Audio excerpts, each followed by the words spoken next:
दोस्तों कनाडा और बीएच के बीच में जो T20 का पहला मुकाबला होने वाला है दोस्तों, इस पिच का जो एवरेज है ना 144 का है, ठीक है ना। तो दोस्तों यहाँ पर अगर देखा जाए तो दोस्तों बैलेंस पिच शो हो रहा है, लेकिन जब तो उसमें एक और लॉजिक अप्लाई होता है। वो कौन सा लॉजिक अप्लाई होता है? देखो क्या होता है ना कि अगर बॉलिंग अटैक स्ट्रांग होता है ना दोस्तों, तो फुल्ली बॉलर को भी सपोर्ट मिलता है, ठीक है ना। अब मैं आपको एक एग्जांपल दे रहा हूँ कि जैसे पाकिस्तान और अफ़गानिस्तान का मैच हुआ था, ठीक है ना। पाकिस्तान अफ़गानिस्तान का मैच हुआ था और पिच बैलेंस था। तो उस पिच पर दोस्तों हुआ क्या था, उस पिच पर मेरा ना 324 जो है ना रैंक आया हुआ था, ठीक। और उस पर हुआ क्या था ये समझो। देखो उसमें सिर्फ इमामुल हक एक बैट्समैन चला था पाकिस्तान का, बाकी सारा का सारा फ्लॉप हुआ था, कोई नहीं चला था, ठीक है ना। और यहाँ से सेकेंड इनिंग में क्या हुआ था, जो अफ़गानिस्तान का एक भी बैट्समैन नहीं चला था। जो थोड़ा बहुत चला था 10-20 रन जो बनाया था ना, वो ऑलराउंडर से बनाया था और एक एक विकेट लिया था। तो ज़्यादा से ज़्यादा ऑलराउंडर और बॉलर भूमिका निभाया था, समझ गए। तो बैलेंस पिच में ये भी होता है, समझ गए। तो बॉलिंग अटैक अगर देखा जाए कनाडा और बीएच के बीच में, तो सबसे पहले मैं आपको बता रहा हूँ कनाडा जो है ना बीएच के मुकाबले में बहुत ही स्ट्रॉन्ग टीम है, ठीक। तो बीएच जो है बहुत ही कमज़ोर टीम है, ये चीज़ समझना, ठीक। अब इसमें जो करना क्या है ये समझो। यहाँ पर आप 7 से 8 प्लेयर ले सकते हो कनाडा का। कनाडा मजबूत टीम है बॉलिंग से या बैटिंग से, ये समझना। अब दोस्तों यहाँ पर अगर कनाडा बैटिंग करे तो इस कंडीशन में केसिंग विकेट कीपर, पी सिंह, निकोटन और ए जॉनसन। दोस्तों मैं आपको बता रहा हूँ कि इसमें 3 बैट्समैन तो आपको रखना ही है, ठीक है ना। अगर ज़्यादा बीएच की तरफ से बॉलिंग अटैक स्ट्रॉन्ग रहा, ठीक है ना, तो हो सकता है कि क्या होगा कि सिर्फ इसमें से 3 ही बैट्समैन चलेगा, ठीक है ना, या इसमें से 2 ही बैट्समैन चलेगा बाकी सारे। लेकिन आपको 3 लेके चलना, विकेट कीपर ऐड करके। तो विकेट कीपर ऐड करोगे तो 2 बैट्समैन लेके चलना, ठीक। अगर पहले बैटिंग करे तो ड्रीम टीम में आ जाए, लेकिन अगर लगाना चाहते हो तो 2 ही बैट्समैन लेके चलना। इसमें से जिसका 94% सिलेक्शन होगा वो सीधे सीधा ड्रॉप मार देना, फ्लॉप हो जाएगा। अब मैं आगे बताऊंगा कौन से प्लेयर को फ्लॉप करना है, ठीक है ना, मैं बता रहा हूँ। अब यहाँ से देखो एच ठाकर और एच जफर, ठीक है ना, ये 2 ऑलराउंडर का हमने रख लिया।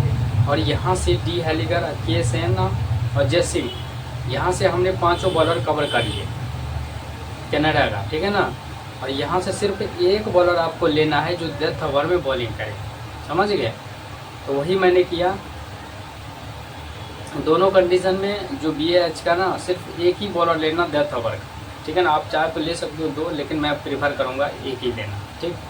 अब यहाँ से सीवीसी, क्योंकि देखो यहाँ पर सीवीसी आप इसको भी बना सकते हो, लेकिन सबसे ज़्यादा पॉइंट मेरे हिसाब से अभी तक जो है ना जितने मैच हुआ है तो यही 2 लिया है, और सबसे ज़्यादा यही पॉइंट आपको देगा। पेसर को मदद है, ठीक है ना, और ये पूरे के पूरे 4 ओवर करेगा, ये आप पॉइंट देता हुआ दिखेगा। अब मैं थोड़ा सा डीपली में और बता रहा हूँ, अच्छे से समझो। यहाँ से देखो जे जेमिनसन, इसको और के सिंह थबूर, कैसा नाम है, ये दोनों को विकेट कीपर से देखो दोनों तरफ से विकेट जाएगा, ठीक है ना। तो ये दोनों आपके लिए इम्पोर्टेंट रह जाएगा, ठीक है ना। यहाँ पे देखो बैलेंस पिच यहाँ पे शो हो रहा है, न्यूट्रल है, ठीक। यानी पेसर स्पिनर दोनों को मदद मिलता है, स्पिनर को भी कवर कर सकते हो। यहाँ पे 144 का एवरेज है और मेपल लेफ्ट नॉर्थ यहाँ पर पिच का नाम है, इस पर मैच होगा। अब मैं आपको बैटिंग सेक्शन से दिखा रहा हूँ। निकोटिन का सिलेक्शन कम है, जॉनसन का सही है और पी सिंह का ठीक है ना। अब यहाँ से बोल रहा था हटाने के लिए, देखो एच टेकर अगर 97 अगर इतना सिलेक्शन रहा तो भाई इसको सीधा ड्रॉप मार देना, ये फ्लॉप हो जाएगा, कुछ नहीं कर पाए, ठीक है ना। लेकिन मैं आपको प्रीफर करूँगा, इसका सिलेक्शन कम हो सकता है, कब, और ये काफ़ी पॉइंट भी दे रहा है। और ये ना इसका जो सीवीसी पता है कितना जा रहा है, 56 या 76 करीब जा रहा था। ये सीधा ड्रॉप मार देना एक टीम में, ठीक है ना, ये नहीं चल रहा है। इतना सिलेक्शन रहा तो मैं आपको 100% कह रहा हूँ ये फ्लॉप हो जाए, ठीक है ना।